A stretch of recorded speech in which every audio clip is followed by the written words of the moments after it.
할렐루야. 한 주일 동안 주 안에서 평안하셨습니까? 주님께서 오늘도 우리의 삶을 지켜주시고 보호하시기를 주님의 이름으로 축복합니다. 요즘 이 코로나 사태가 장기화되다 보니까 또 불가피하게 집안에서 집콕이라 그래가지고 집안에서 혼자 지내는 사람들, 또 가족과 보내는 시간들이 많다 보니까 자기도 알게 모르게 우울감이나 우울증에 빠져가지고, 그래서 작년에 비해서 이번 연도에 이 병원을 찾는 사람들이 그렇게 많다고 합니다. 그래서 이 코로나 블루와 같이 그래서 우울감이나 우울증으로 인하여 고생하는 사람들이 많다고 하는데, 우리가 이 같은 일들에 늘 조심해야겠습니다. 우리가 이 코로나19로 인해서 집 밖에 나가지 마라, 사람 만나는 것을 줄여라, 이렇게 하다 보니까 우리가 대인 관계가 줄어드는 것이 사실이고, 이것으로 인하여 우리가 힘든 것도 사실이면서 많은 전문가들이 이럴 때일수록 우리가 공감과 소통을 할 수 있는 그런 창구를 만들어야 된다, 이렇게 조언을 하기도 합니다. 또 한편으로는 우리가 오히려 이 반대로 가정에서 보내는 시간들이 참 많아졌습니다. 부부와 함께하는 시간들이 많아졌고 자녀들과 보내는 시간들이 많아졌습니다. 여러분 어떻습니까? 이런 것으로 인하여 우리가 행복해야 하는데 또 그렇지 못한 것은 아닌지, 우리가 예전부터 가족 간의 식탁에서조차 함께할 수 있는 시간들이 없을 정도로 그렇게 서로 바쁘다가 갑자기 이제 강제적으로 가정에서 보내는 시간들이 많다 보니까 이게 견디기 어려운 시간들이 되는 것 같습니다. 요즘 제가 아내로부터 듣는 가장 많은 말들이 좀 아이들과 시간을 좀 같이 많이 보내달라, 이런 말을 자꾸 많이 듣습니다. 제가 요즘 바쁘다는 핑계로, 여러분 제가 바쁜 이유가 어디 있겠습니까? 사실 말씀을 준비하고 예배를 준비하는 것 때문에 사실 바쁜 것인데, 물론 여러분은 저에게 좋은 마음으로 사랑해 주시고 또 순종하는 마음으로 보기 때문에 다 좋아 보이지만, 그러나 여러분 제가 생각해 보면 제가 여기 오기 전까지는 제 삶이 부목사였습니다. 그래서 그냥 위에서 부르시는 대로 따라하기만 했는데, 이제는 제가 먼저 생각해야 하고 끊임없는 말씀과 기도 가운데 있어야 하기 때문에 사실 개인적으로는 굉장히 늘 은혜 가운데 살아갑니다. 그 개인적으로는 굉장히 행복한 시간을 갖지만, 그러나 이와 같은 일들로 인하여 우리 남편으로서 또는 아빠로서 가족들에게 소홀한 것은 또 사실인 것 같습니다. 특히 오늘 말씀을 준비하면서 더욱 그런 생각을 하게 되었습니다. 우리가 오늘날 이 코로나로 인해서 우리가 강제적으로 가족 중심의 삶을 살게 하는 이 시기이기 때문에 저는 이것을 우연으로 생각하지 않습니다. 하나님께서 오늘 우리에게 주시는 뜻이 있다라고 생각을 하면서 우리가 한마음 한뜻 가운데에서 하나님께서 우리 교회를 향한 뜻을 바라보며 가정을 바라보면서 교회를 사랑함같이 가족을 사랑하게 되어지고 가정을 향한 하나님의 뜻을 발견하는 그런 시간이 되기를 원합니다. 사랑하는 여러분 우리 교회는 우리가 생각하는 것보다 굉장히 복잡하고 또 다양한 종류의 사람들이 모여서 예배하고 신앙생활하는 곳입니다. 성별이 다를 수 있고 또 직업이 다를 수 있고 학력도 다르고 또 어쩌면 다양한 종류의 그 인종의 사람들이 모여서 드릴 수 있는 것이 바로 또 교회라고 할 수 있습니다. 그런데 그렇게 다양한 종류의 사람들이 이곳에 모일 수 있는 것은 바로 예수 그리스도 때문인 줄 믿습니다. 우리가 예수 그리스도 안에서 구원을 받고 거듭남으로 인하여 교회에 오면은 다시 그룹이 나누어집니다. 이것을 우리 교회는 직분자의 그룹으로 나눠질 수 있고 또 하나님의 가족 공동체로서 영가족으로서 나누어질 수 있습니다. 우리가 이 교회는 조직교회로서 당회와 재직회를 통해서 교회가 운영되어집니다. 그래서 장로가 있고 권사가 있고 집사의 직분자들에 의해서 교회가 운영되는 것이 사실입니다. 여러분 교회가 운영된다, 경영된다, 여러분 이것을 이상하게 듣지 않으시길 바랍니다. 교회는 교회가 하는 사업들이 있어요. 선한 사업이라 하여 전도와 또 선교의 사업이 있고 또 구제하는 사업들을 교회가 한다는 것입니다. 이 같은 일들을 위해서 직분자를 세우게 되어집니다. 장로가 있고 권사나 집사들을 세워서 그들의 자격을 갖추어서, 그래서 디모데전서 3장에는 이러한 감독과 집사의 자격에 대해서 말씀하고 있어요. 그래서 우리가 자격을 갖춘 사람들이 직분을 맡아서 교회를 경영하는 것이 맞는 것입니다. 그런가 하면 교회는 하나님의 영 가족으로서 공동체입니다. 하나님을 아버지라고 부르고 그리스도 안에서 서로를 형제 자매라 부르는 것처럼 교회는 하나님의 가족 공동체로서 영 가족입니다. 왜 영 가족이냐 하면은 우리는 영적인 가족이고 영원한 가족이기 때문에 하나님의 영 가족이다, 우리가 이렇게 부를 수 있는 것이에요. 디모데전서는 사도 바울이 디모데에게 편지한 말씀입니다. 그런데 사도 바울이 디모데를 표현하기를 뭐라고 그러냐면 믿음 안에서 낳은 참 아들이다, 이렇게 표현해요. 그러니까 바울은 디모데에게 있어서 영적 아버지입니다. 아버지로서 복음 안에서 믿음 안에서 낳은 아들 디모데에게 지금 글을 쓰고 있는 거예요. 그러니까 가족과 같이 지금 이야기를 하고 있습니다. 이번 주 토요일 날 위임식이 있습니다. 저희 가족들이, 양가의 가족들이 어느 정도 이제 참석하게 되어지는데, 그 가운데는 제가 영적 아버지로 모시고 있는 장인어른 목사님이 계십니다. 그런데 저는 그 모교회에서 5살부터 자라가지고 거기서 청년의 시절을 다 보내고 전도사와 강도사, 목사 장립을 받고 그 다음에 2, 3년 동안 부목사의 시간까지 그 교회에서 자랐습니다. 한 목사님을 통해서 양육을 받고 한 목사님을 통해서 그 사역과 모든 인격들을 배워가면서 저는 늘 영적 아버지로 그렇게 늘 생각을 하고 모셨습니다. 그래서 어버이날이나 스승의 날이 되면 꼭 영적 아버지께 하면서 이렇게 편지의 글을 올렸던 기억이 납니다.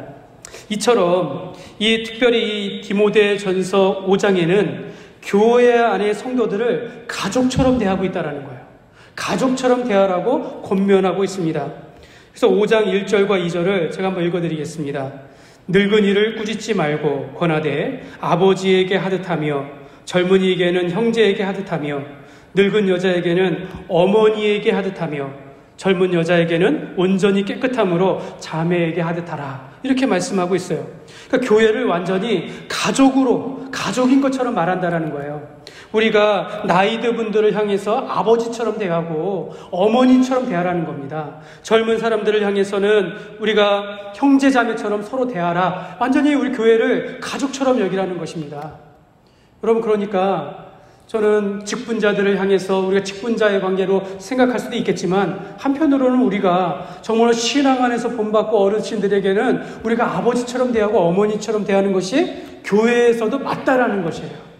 그리고 교회 안에서 젊은 사람들도 서로 간에는 형제 자매로 여기면서 가족처럼 지내는 것이 바로 또 교회의 모습이라는 것입니다. 그래서 대형교회의 딜레마가 바로 여기에 있다라는 겁니다. 큰 교회이다 보니까 가족처럼 가족처럼 지낼 수가 없는 거예요. 그래서 대형교회, 큰 교회일수록 소그룹이 발달될 수밖에 없는 겁니다. 소그룹 안에서 형제자매처럼 지낸다라는 것이죠. 그러나 저는 우리 교회가 100명 안에서 200명, 300명 안에서는 얼마든지 가족과 같이 지낼 수 있다라고 저는 그렇게 생각을 합니다. 이처럼 교회는 조직교회로서 직분자 그룹으로 나누기도 하고, 또 한편으로는 예수 그리스도 안에서 하나님의 영 가족으로, 가족 공동체로 우리가 나눌 수 있다는 것을 여러분 꼭 기억하시기를 바랍니다. 그러면서 오늘 4절에 만일 어떤 과부에게 자녀나 손자들이 있거든, 이렇게 말해요. 과부에게, 여러분 과부는 누구입니까? 여러분 9절에 보면 이렇게 말해요. 60이 덜 되지 아니하고 한 남편의 아내였던 자, 이렇게 말합니다. 그러니까 60이 넘은 분으로서 이 표현으로 보면은 어머니예요, 어머니. 그러니까 이 과부도 부모에 속하는 것입니다. 그러니까 이 오늘 말씀은 어머니에게, 아버지에게, 손주들이나 자녀를 둔 부모에게 너희의 가정을, 너희의 자녀들을 어떻게 양육해야 하는지를 말씀하고 있다는 것이에요. 하나님께서 원하시는 가족 공동체가 무엇인가? 영적 부모의 모습이 무엇인가? 기독교 가정의 모습은 어떠해야 하는지, 교회가 가족관계로서 부모가 다음 세대를 향하여 어떻게 양육해야 하는지를 말씀하고 있습니다. 여러분, 오늘 5장 4절을 보는데 우리 다시 같이 한번 읽겠습니다. 만일 어떤 과부에게 자녀나 손자들이 있거든 그들로 먼저 자기 집에서 효를 행하여 부모에게 보답하기를 배우게 하라. 이것이 하나님 앞에서 받으실 만한 것이니라. 여러분, 저는 이 말씀 가운데 한 단어를 여러분 집중했으면 좋겠어요. 먼저입니다. 먼저. 보이십니까? 먼저. 그 어디 있죠? 예. 만일 어떤 과부의 손자들이 있거든 그들로 먼저 있죠. 먼저. 그죠? 이 부사에 좀 관심을 가졌으면 좋겠어요. 이 부사라는 것은 꾸미는 말인데 부사는 부사를 꾸미거나 부사는 동사를 꾸밉니다. 그러니까 이 먼저라는 말은 무엇보다도 이런 뜻이에요. 무엇보다도 굉장히 강조하고 있습니다. 삶의 우선순위를 이야기하는 것입니다. 교회의 직분자들에게, 영적 부모들에게, 가족 공동체로서 교회가 가져야 할 우선순위가 있다라고 말씀하고 있습니다. 여러분, 그 우선순위가 무엇일까요? 오늘 말씀을 통해서 두 가지로 우리가 정리해 보기를 원합니다. 첫째는 먼저 가정에서 하라라는 뜻입니다. 먼저 가정에서 하라. 이 가정이 부사거든요. 가정에서 하라. 가정 우선의 원리를 말씀하고 있는 것입니다. 여러분, 그렇다면 가정에서 자녀들에게 배우게 하라. 이런 뜻이에요. 그러면 이 가정에서 가르치는 주체는 누가 되어야 합니까? 부모입니다. 부모가 또 이것이 만약에 직분자들에게 주어지는 오늘 우리가 듣는 말씀이라면 직분자들은 먼저 자기 집에서 자기의 가정을 다스릴 줄 알아야 한다. 이렇게 말씀하고 있는 겁니다. 그리고 이것이 부모님들에게 주어지는 말씀으로 보면 자녀들을 가르치는 주체는 부모가 되어야 한다라는 말씀이라는 것입니다. 사실 여러분, 집에서만 우리 아이들의 자녀 교육을 하는 것은 아닙니다. 교회에서도 어린이들을 교육할 수 있고 학교에서도 학생들을 가르칩니다. 그렇지만 우선순위로 봤을 때 반드시 가정에서 먼저 그것을 할 수 있어야 한다라고 오늘 말씀하고 있는 것입니다. 그래서 여러분, 우리는 이렇게 적용할 수 있습니다. 교회 생활을 하려면 먼저 가정을 돌봐야 한다. 여러분, 교회에서 신앙생활을 하려면 먼저 가정을 돌봐야 한다. 이 뜻이라는 것입니다. 우리가 신앙생활에 있어서 이 가정 우선의 원리 많은 곳에 나타나 있어요. 이 감독은 교회의 목사나 장로는 한 아내의 남편이 되며 하면서 가정을 이야기하면서 우리 3장 4절에 보면 이렇게 말씀합니다. 자기 집을 다스려 자녀들로 모든 공손함으로 복종하게 하는 자라야 할지며 5절에 사람이 자기 집을 다스릴 줄 알지 못하면 어찌 하나님의 교회를 돌보리요. 집사의 자격도 마찬가지입니다. 12절에 보면 집사들은 한 아내의 남편이 되어 자녀와 자기 집을 잘 다스리는 자일지니. 여러분, 교회의 책임을 맡은 목사나 감독이나 집사나 성도들은 그 자격을 보니까 자기 가정을 잘 다스리는 사람이 되어야 한다라고 말씀하고 있습니다. 여러분, 그럼 질문해 보겠습니다. 여러분, 그렇다면 여러분, 교회의 일꾼들은 교회가 우선일까요? 가정이 우선일까요? 대답하지 않으셔도 됩니다.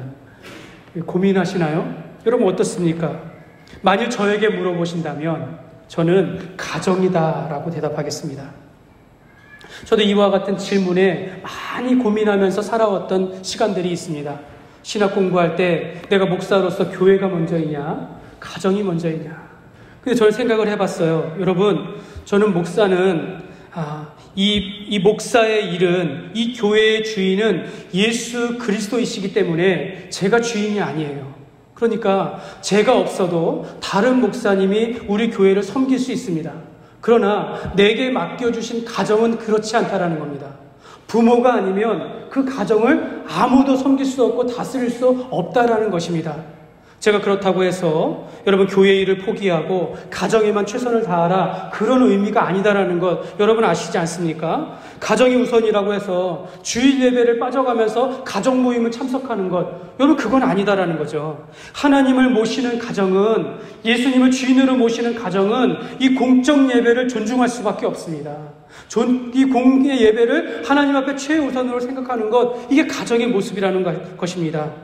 오늘날 우리는 많은 교회가 이 가정 우선의 원리를 놓치고 교회 안에서 일하는 직분자와 능력 있는 일꾼들을 찾아왔습니다. 그러면서 우리가 일꾼들을 세울 때에 그 하나님의 직분자들을 세울 때에 세우면서 볼 때 이 장로님의 가정은 어떤가, 집사의 가정, 권사의 가정은 어떤가 하면서 그냥 슬쩍 들여다보면서 괜찮아? 오케이 하면서 그냥 세운다라는 거예요. 그러나 여러분, 먼저 가정에서 하라라는 이 가정 우선의 원리를 우리가 이해한다면 우리가 교회는 그 사람이 직분자가 되기까지, 그 직분자가 가정을 잘 섬길 수 있도록 교회가 도와주었어야 한다는 것입니다. 예수님이 주인이시고 하나님을 경외하는 가정은 어떠해야 하는지, 부모로서 자녀들을 어떻게 양육해야 하는지 교회가 그것을 가르쳐주고 있었어야 한다는 것이에요. 그러나 대부분의 교회가 이 부분에 대해서 소홀해 왔습니다. 저는요, 우리 교회가 가정을 세울 수 있도록 가정과 함께하는 교회가 되었으면 좋겠습니다. 제가 단순하게 그냥 교회, 가정에서 예배를 드리세요, 이걸 말씀드리는 것이 아니에요. 실제로 우리 교회가 어떻게 가정을 섬길 수 있는가, 가정 안에서 우리가 어떻게 예배를 드리며 어떻게 자녀들을 양육하고 도울 수 있는가, 실제적으로 교회가 이런 것을 도울 수 있는 그런 교회가 되기를 저는 간절히 기도하고 있습니다. 여러분, 크리스찬 부모에게 있어서 이 가정 우선 원리가 얼마나 그렇게 중요합니까? 여러분, 이것은요, 하나님께서 태초에 하나님이 남자와 여자를 창조하시고 아담과 하와를 지으시고 나서 그들을 한 몸을 이루어 가정을 이루게 하셨습니다. 그럼 가정을 이루니까 그 가정 가운데 자녀가 태어나는 겁니다. 그럼 그 자녀들의 책임을 그 부모에게 맡겼다라는 것이에요. 그러니까 자녀들의 신앙의 일차적인 책임은 부모에게 있다라는 겁니다. 대부분의 많은 시간들을 부모님이 함께하고 있기 때문에 하나님께서는 부모에게 그 자녀들을 향한 신앙 양육의 제1 책임을 주셨다라고 우리가 알아야겠습니다. 그래서 우리는 하나님께서는 이 부모를 통하여 가정 가운데 하나님의 신앙이 이루어지게 하셨는데, 이 말씀을 에베소서 5장 31절 32절에 보면 사도 바울이 이렇게 말합니다. 우리는 그 몸의 지체입니다. 그러므로 사람이 부모를 떠나 그의 아내와 합하여 그 둘이 한 육체가 될지니 이 비밀이 크도다. 나는 그리스도와 교회에 대하여 말하노라. 여러분, 사도 바울이 말한 사람이 부모를 떠나 그 아내와 합하여 둘이 한 육체가 될지니, 여러분, 이것은 창세기 2장 24절의 말씀을 인용해 온 거예요. 그러니까 사도 바울이 하나님의 창조의 그 질서를 말하면서 이 비밀이 크도다. 나는 그리스도와 교회에 관하여 말하노라. 창조 때 하나님께서 가정을 지으셨을 때 그 안에 교회의 모형을 보여주셨다라는 거예요. 그를 가정을 통해서 그리스도와 교회와의 관계를 알려주셨다라는 겁니다. 남편이 아내를 존경하고 남편이 아내를 사랑하고 아내가 남편을 존경하는 가운데 부모가 자녀들을 신앙 안에서 양육하는 가운데 그 가운데서 하나님의 우리를 향한 사랑을 발견하게 되어지고 그 가운데서 장차 임할 그리스도의 구원과 또 하나님의 그 사랑들을 찾을 수 있다는 것이에요. 그 원리들을 가정 가운데 주님께서 주셨다는 것입니다. 그러나 이 땅에 죄가 남편이든 아내든 부모든 그들의 생각과 본성이 타락하게 되어지고 죄악으로 오염되어서 가정 안에 담겨진 그 풍성한 은혜와 사랑이 다 뒤틀려 버렸다라는 거예요. 오염됐다라는 겁니다. 그렇다면 이 땅 가운데 하나님께서 원하시는 가정을 누가 회복하겠습니까? 어떻게 회복할 수 있겠습니까? 바로 예수 그리스도 안에서 구원을 받은 그리스도 안에서 거듭난 자만이 그 가정을 다시 회복할 수 있다는 것입니다. 그래서 우리가 가정 우선의 원리를 통해서 우리를 통하여 하나님께서 가정을 회복하기를 원하십니다. 그러므로 우리는 가정 우선의 원리, 가정을 소중하게 여기십시오. 거듭난 그리스도인들이 그 가정을 다시 생각하면서 하나님의 약속 안에서 하나님의 그 축복과 은혜가 드러날 수 있도록 교회뿐만 아니라 가정을 우선순위에 두시기를 주님의 이름으로 축복합니다. 둘째로, 여러분, 둘째로 먼저 효를 배우게 하라. 이것입니다. 이 먼저가 어느 단어에 표현하면 효를 배우게 하라와 연결될 수 있어요. 영적 부모들에게 있어서 먼저 자녀들로 하여금 효를 행하게 하라, 그것을 가르치라 라고 말씀하고 있습니다. 여기서 이 효를 행하게 하다, 효를 배우게 하다라는 것은 헬라어로 이 원형이 유세베오입니다. 유세베오. 이 유세베오라는, 이 효라는 단어는요, 오늘 개역개정 가운데 이 유세베오를 효라고 번역한 곳은 단 이곳밖에 없어요. 이곳밖에 없습니다.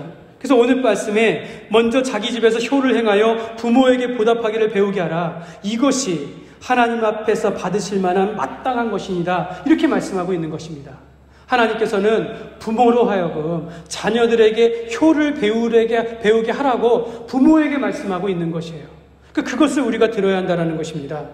효를 행하는 것과 부모를 공경하는 것, 이것이 하나님께서 기뻐 받으실 만한 것이다라고 오늘 말씀하고 있습니다.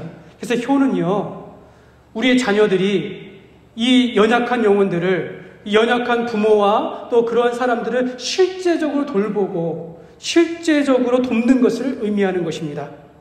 그래서 사랑하는 성도 여러분 그렇다면 이 효를 행하라, 효를 배우게 하라라는 말은 어떤 뜻일까요? 어떻게 하면 자녀들이 그 효를 배워서 효도를 할까요?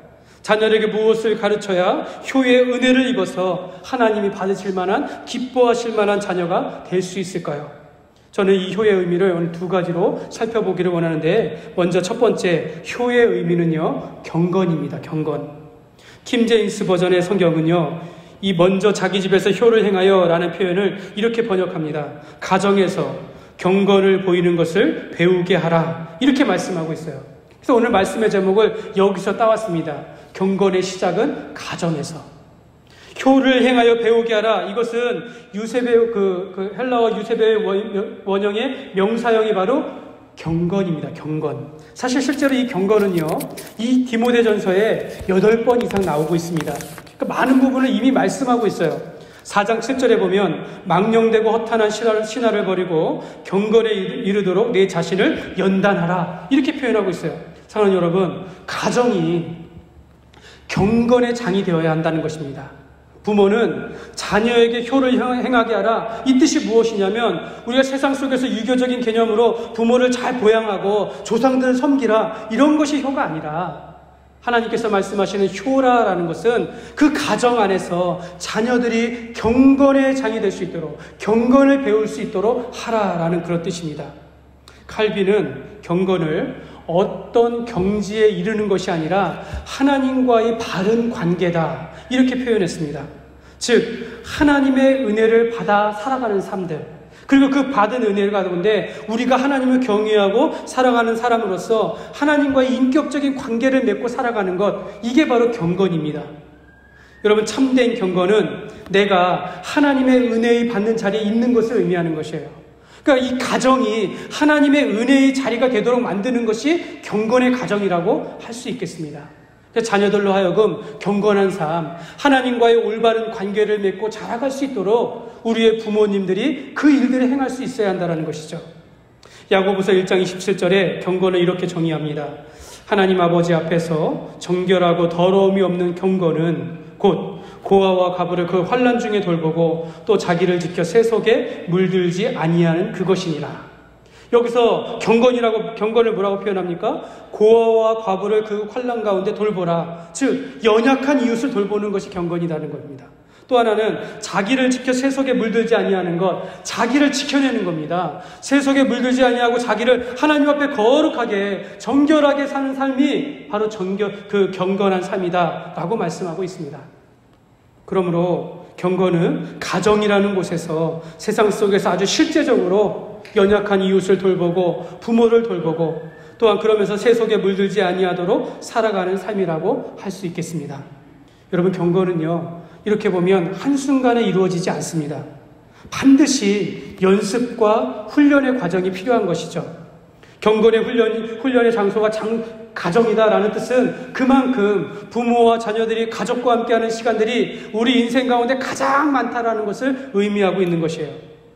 예수님은 그의 제자들이 3년이라는 오랜 시간을 보낸 것도 그들에게 주님과의 함께하는 관계를 세워져 가며 그 가운데서 예수님의 말씀을 통해서 그들이 세상 가운데 자기를 지켜낼 수 있도록 예수님이 그 제자들을 훈련하신 것입니다. 이처럼 가정에서 우리가 많은 시간을 보낼 때에 경건의 훈련의 장소가 되어져서 그들이 가정이 하나님과의 올바른 관계 가운데 친밀한 가정이 되어지게 하시고 그 가운데 이 가정이 세상은 알지 못하는 그 기쁨 가운데 세속에 물들지 않도록 자녀들을 보호하며 신앙 가운데 세워져 가는 것이 바로 가정이 되어야 될 줄 믿습니다.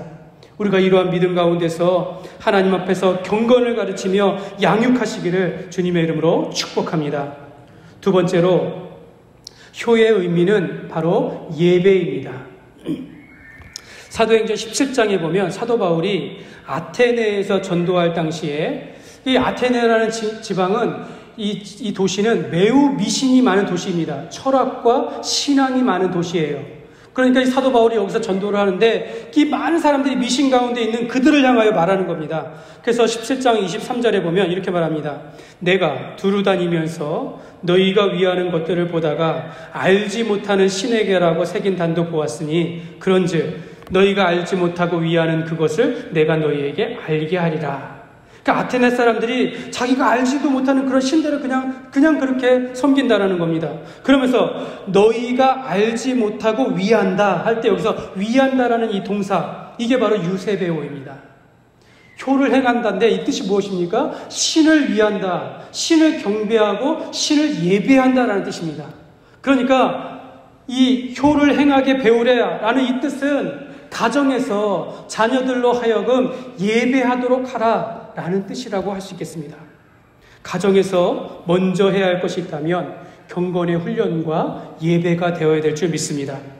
가정에서 하나님께 예배하는 모습이 반드시 회복되어야 될 줄 믿습니다. 여러분은 어떻습니까?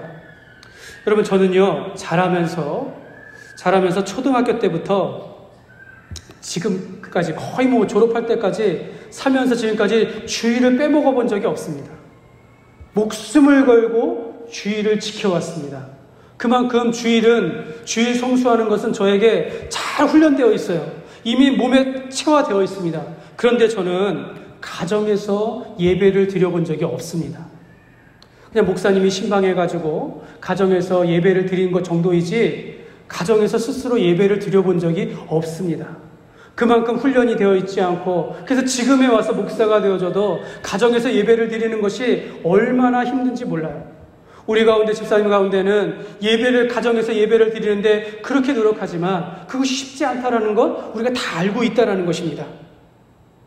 여러분, 우리가 이렇게 모여서 수요일에 예배 드리는 것이 습관이 된 것처럼 우리 자녀들 가운데 가정에서 예배를 드리는 것이 잘 습관화되었다면 여러분, 이것이 얼마나 기쁘겠습니까? 여러분, 그렇다면 한 가지 질문이 듭니다. 생각이 듭니다. 왜 그렇게 가정에서 먼저 우리가 경건 훈련을 해야 하며 예배를 드려야 하는가? 왜 이것이 이렇게 중요한가를 우리가 알아야겠습니다. 우리가 이 쉐마 교육연구소의 원장이신 현용수 교수님의 자녀의 효도교육 이렇게 하라 라는 책이 있어요. 왜 부모를 공경해야 하는가? 여기에 그 내용이 나와 있는데, 여기에 우리 10계명의 제5계명 내 부모를 공경하라. 물론 우리가 자녀들이 당연히 이 말씀 가운데서 윤리적으로 도덕적으로 당연히 젊은 사람의 어른들을 공경하는 거 당연합니다. 그러나 그 가운데는 깊은 뜻이 있다라는 겁니다.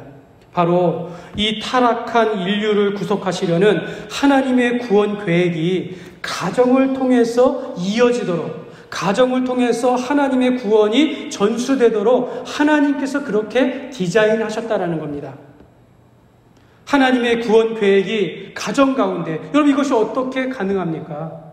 부모가 자녀들과 함께 예배함을 통해서, 부모가 자녀들에게 하나님의 말씀을 가르침을 통해서 이렇게 할 수 있다라는 것입니다. 구약의 하나님의 백성들은 하나님의 말씀을 그렇게 이어왔습니다. 가정에서의 예배와 가정에서의 교육을 통하여 그 말씀들이 이어져 왔습니다. 하나님은 가정을 통해서 하나님의 말씀이 가르쳐지기를 원하고, 그 자녀는 그 다음 자녀를 향하여 하나님의 말씀과 구원이 이루어지도록, 그래서 하나님의 구원이 가정 안에서 대대로 이어지도록 하나님께서 그렇게 계획하셨다라는 것입니다. 그러므로 먼저 가정이 예배하는 자리가 되어야 될 줄 믿습니다. 가정을 통하여 하나님의 구원과 선하신 뜻이 이루어지도록 예배가 회복되어지기를 주님의 이름으로 축복합니다. 말씀을 맺겠습니다. 만약 어떤 분이 여러분의 자녀들을 향하여 야, 그놈 진짜 아빠랑 신앙생활하는 것이 똑같다, 이런 얘기를 들었을 때 여러분 기쁘시겠습니까? 아니면 부끄럽겠습니까? 여러분 어떻습니까? 우리 자녀들이 아빠와 엄마를 닮아서 신앙생활을 잘한다 라는 이야기를 들으면 여러분 얼마나 그것이 기쁘겠습니까? 최고의 부모는 자녀들에게 신앙을 물려주는 부모입니다. 여러분 10대를 둔 부모들에게 제가 한번 묻고 싶습니다. 사랑하는 여러분, 오늘날 10대의 자녀와 정말로 진실하게 대화를 나누고 함께 기도하고 예배하는 것, 이거 얼마나 어려운지 잘 알고 있지 않습니까? 여러분 초등학교 학생들을 둔 부모님들에게 묻습니다. 우리의 자녀들이, 그 자녀들이 부모님과 손잡고 기도하거나 함께 가정에서 즐겁게 예배를 드려본 적이 있습니까? 여러분, 지금 우리는 코로나로 인해서 예배하는 모습이 바뀌어져 가고 있습니다. 대면 예배다, 또 비대면 예배다, 현장 예배다, 온라인 예배다, 현재의 상황에 맞게 빠르게 지금 바뀌어가고 있습니다. 제가 이렇다고 해서 현장의 예배를, 오늘 예배를 소홀하게 여기거나 가정이 이 예배를 대체한다, 이런 뜻으로 말씀드리는 것이 아닙니다. 여러분, 이 코로나로 인해서 신방을 할 수가 없는 거예요. 여러분, 이 코로나로 인해서 교육이나 모임을 전혀 할 수가 없는 상황이 돼버렸습니다. 여러분, 이것으로 인해서 우리의 신앙이 연약해지는 것뿐만 아니라 우리의 아이들은 무방비로 영적으로 방치되는 결과를 지금 낳고 있다는 것입니다. 여러분, 우리의 전도사님들이, 교육자들이, 또 선생님들과 이 고군분투한다고 하지만 여러분, 그것이 최선이 아니다라는 거예요. 지금처럼 우리가 강제적으로 외부 활동을 자제하고 있을 때에, 가정에서 많이 보내고 있을 때에 이 가정에 대하여 우리가 다시 한번 생각해 보기를 원합니다. 여러분, 저는 이것이 우연이다 생각하지 않습니다. 하나님께서 우리에게 주신 뜻이 있고 우리 교회를 향한 비전의 뜻이 있다라고 저는 여러분들에게 말씀을 드리고 싶어요. 여러분, 우리의 가정을 통해서, 우리가 가정 안에서 경건의 훈련이 있어야 하며 예배가 있어야겠습니다. 여러분, 우리가 가정 중심의 삶으로 바뀌는 것은 어떨까요? 가정 예배를 정기적으로 드리면 어떨까요? 어떤 분은, 목사님, 저는 가정 예배에 자신이 없습니다. 말씀을 전할 용기도 없고 지식도 없고, 목사님, 저 기도 잘 못합니다. 남편이 교회를 다니지 못하는데 이거 어떻게 해야 합니까? 여러분, 가정 예배가 이처럼 쉬운 것은 아니에요. 각자가 다 못하는 이유가 있습니다. 그럼에도 불구하고 여러분, 우리 가정을 만드신 분이 하나님이시고 하나님께서 가정을 통하여 자손들에게 대대손손 효를 가르치기를 원하신다. 이 하나만의 이유로 이것이 우리 삶의 우선순위가 되어서 가정 예배를 드리면 어떻겠습니까? 하나님 그 한 분만으로, 내가 사랑하는 그 예수님 한 분만으로 우리 가정을 살려야 한다는 것이 하나님의 뜻인다면 그 모든 이유라도 우리가 누르고 하나님 앞에 이 가정을 올려드리면 어떻겠습니까? 여러분, 혼자도 좋아요. 둘도 좋습니다. 저는 어떤 분이 혼자서 찬송가를 들고 크게 찬송하면서 말씀 읽고 기도하시는 분들, 그런 분들을 봤어요. 얼마나 보기 좋은지 모르겠습니다. 여러분, 혼자도 좋고 둘도 좋습니다. 크게 찬송하고 말씀 묵상하고 기도하는 가운데서 그 가운데 주님의 깊은 은혜가 흘러갔으면 좋겠습니다. 특별히 자녀를 둔 부모들은 자녀들을 향한 영적인 책임을 가졌다라고 생각하시면서 이것은 선택이 아니라 필수라고 여기셔야 합니다. 그러므로 여러분, 이 어지러운 시기에 우리의 자녀를 하나님이 경유하는 그런 믿음의 자녀, 믿음의 가정이 되시기를 주님의 이름으로 축복합니다. 먼저 가정에서 경건과 예배를 세움으로 하나님의 은혜와 또 하나님의 그 축복이 여러분의 가정 위에 가득하시기를 주님의 이름으로 축원합니다.